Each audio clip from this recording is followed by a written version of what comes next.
Kita juga tidak tahu. Nah ini, sisi ular kan? Ya, betul ya, ya? Seperti pelangi ya ularnya ya? Atau teja ya? Nah ini, mengkaitkan antara lain kemudian pertapaan para resi era kerajaan Singosari, karena di sini lereng Gunung Welirang Arjuna ini pada masanya ada sangat identik dengan masa-masa kerajaan Singosari, karena dekat dengan pusat kerajaan Singosari, atau kemudian juga dilanjutkan pada masa kerajaan Majapahit. Coba kita masuk ke dalam pedalaman hutan ya. Nah ini, dan kita memasuki sebuah lorong rahasia yang cukup mistis ya. Jadi rahayu.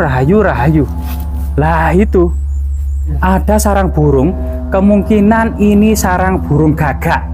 Sarang burung gagak biasanya itu bercampur dengan bulu perindu.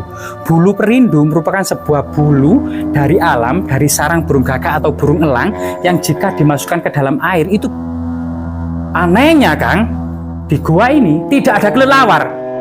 Tidak ada satupun kelelawar yang ada di gua ini. Guys, jangan lupa like, subscribe, dan komen ya kan.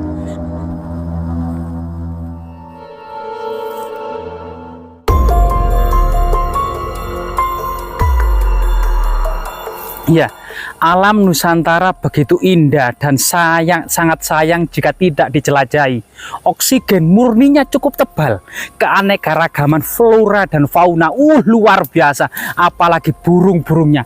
Lokasi ini seperti surga burung. Coba kita telusuri bersama-sama ya. Jadi di pedalaman hutan ini kita mencoba menelusuri jejak-jejak peradaban leluhur kita. Ada beberapa penuturan warga, semacam lubang-lubang rahasia yang sangat misterius ya. Nah ini.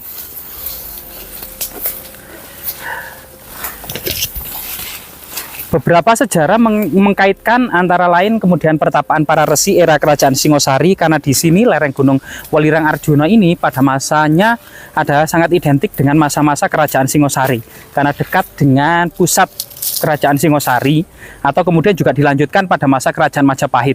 Setelah itu kita akan mendapati jejak-jejak pertambangan era kolonial. Juga beberapa peneliti menginterpretasi sebuah penambangan kuno atau masa kolonial. Begitu juga kemudian ada yang menginterpretasi sebagaimana gua-gua pertahanan ya pada masa pendudukan Jepang guna menghadapi sekutu. Jepang berpikir bagaimana hutan belantara ini akan menjadi neraka bagi sekutu. Nah ini, tetapi kemudian memang bereset bom Nagasaki dan Hiroshima yang dijatuhkan ini mengakhiri semuanya. Namun secara fakta berbagai macam lorong-lorong rahasia ini berbalut legenda, cerita-cerita mistis, dan terutama mitos-mitos yang berkembang di masyarakat. Ada sosok ular berkepala manusia, ada ular raksasa, ada ular gaib ya, itu penjaga gua. Ada sosok tinggi besar, dan ini menjadi menggelitik kita untuk melakukan penelitian secara empiris, secara ilmiah, untuk kita jelajahi secara langsung. Coba kita masuk ke dalam pedalaman hutan ya. Nah ini, hutan ini cukup lembab, sehingga kemudian berbagai macam vegetasi seperti flora dan fauna, terutama flora di sini ini penuh dengan lumut-lumut. Nah, penuh dengan lumut-lumut yang bergelantungan seperti ini ya.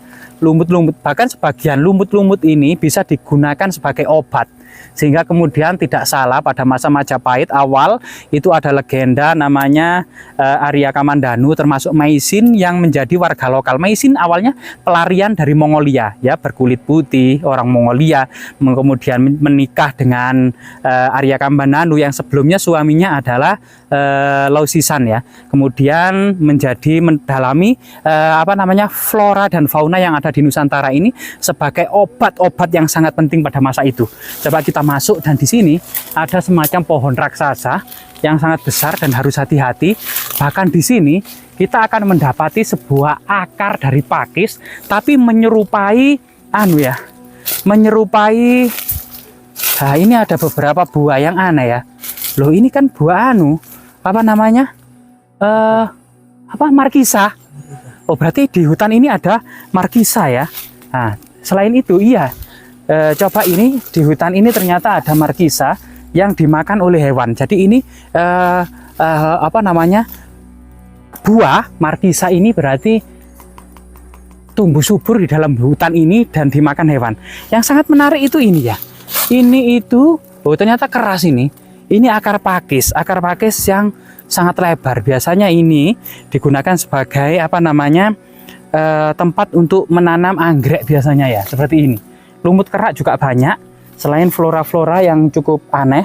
Dan kita memasuki sebuah lorong rahasia yang cukup mistis ya. Jadi rahayu. Lah itu. Coba senter kita nyalakan. Mungkin senter HP juga bisa segera dinyalakan. Dan kita memasuki lorong rahasia yang penuh dengan mistis dan misteri yang ada di dalamnya. Dan kita tetap hati-hati, berdoa sesuai dengan agama dan keyakinan masing-masing. Tetap kita tidak boleh sombong dan harus waspada. Hal-hal seperti ini memang kita yakini, kita hidup di alam ini tidak hanya di alam empiris, tetapi di alam gaib itu ada makhluk yang bertetangga dengan kita. Coba kita memasuki lorong ini ya. Lah ini, rahayu mbak, rahayu. Nah, pada dinding gua yang cukup lebar ya, dan ini seperti lorong kereta api bawah tanah yang cukup besar dan cukup lebar. Lah ini, nah rahayu mbak, rahayu, kita coba teliti bagian lantai gua ini ya. Nah, ini ada sesuatu yang menarik Kang. Apa, Kang? Ada sarang burung ya Kang, ada sarang burung. Kemungkinan ini sarang burung gagak. Sarang burung gagak biasanya itu bercampur dengan bulu perindu. Bulu perindu merupakan sebuah bulu dari alam, dari sarang burung gagak atau burung elang yang jika dimasukkan ke dalam air itu bisa bergerak. Tapi secara empiris kajian biologinya apakah termasuk dalam khazanah binatang ya, fauna, kita juga belum. Tetapi ternyata kepercayaan adanya bulu perindu ini menyebar ke seluruh Nusantara, tidak hanya di Jawa Timur, melainkan di Sulawesi ya, maupun Maluku juga ada, dan beberapa daerah di Nusantara. Coba kita intip ada apa di atasnya. Nah, ini kelihatannya sarang burung gagak ya, yang berwarna hitam. Ada penghuninya nggak? Enggak. Coba ya, kita enggak teko kan? Iya dah. Oh ya. Jadi ini kemungkinan sudah sarang yang sudah ditinggalkan kan ya, dan kita coba memberanikan diri untuk memasuki lorong ini.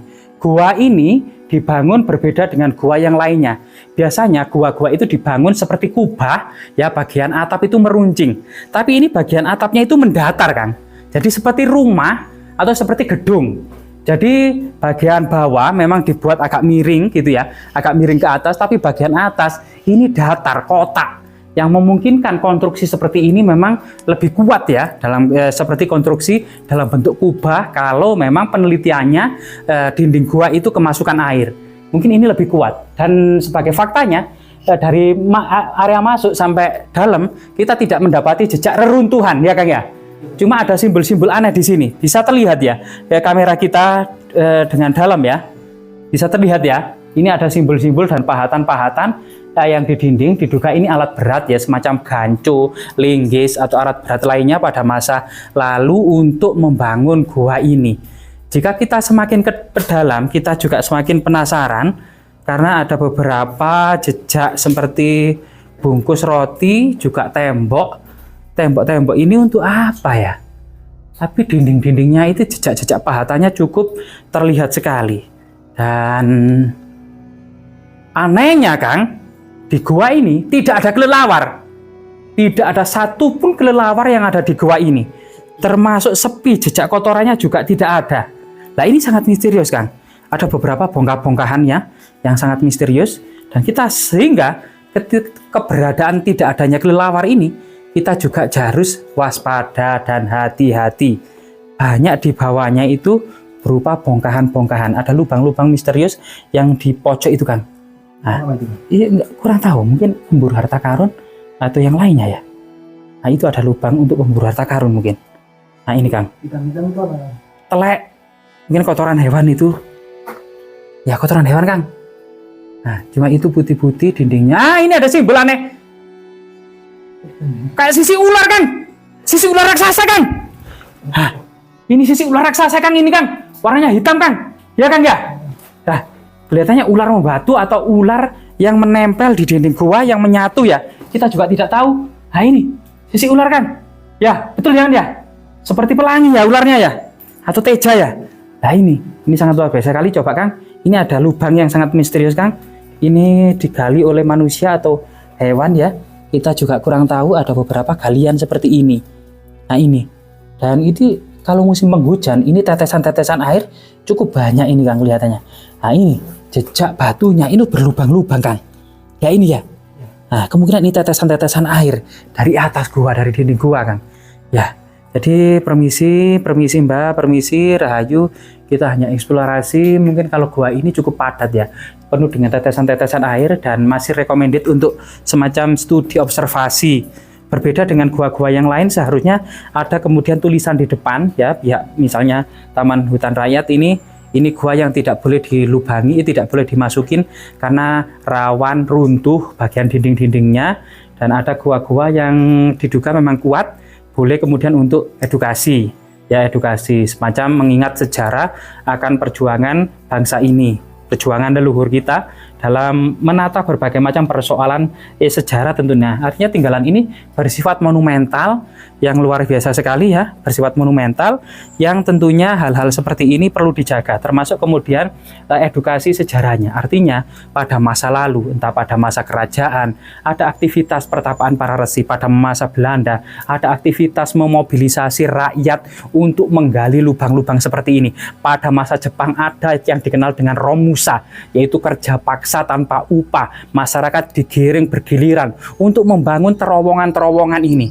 Ini merupakan sebuah bentuk penjajahan-penjajahan yang dialami oleh bangsa kita. Sekarang kita sudah merdeka, tinggal mengisi hal-hal yang positif dan mengingat akan jerih payah dan perjuangan para leluhur kita dalam kemudian melanjutkan perjuangan ya, melanjutkan perjuangan dan mengisi kemerdekaan, terutama hal-hal seperti ini. Nah ini, jadi memang diduga, ada yang duga ini adalah gua Jepang yang memang bentuk Romusa tahun 1942 sampai 1945, detik-detik sebelum merdeka, di mana kemudian bangsa Belanda dikeluarkan dari Nusantara. Bangsa Jepang kemudian berusaha melatih seluruh pemuda-pemudi untuk latihan militer, sehingga seluruh Nusantara tak ubahnya sebagai bunker militer yang siap menghadapi sekutu yang hendak mengambil alih kekuasaannya, merebut kembali Indonesia atau Nusantara. Ini sebuah perjuangan yang kemudian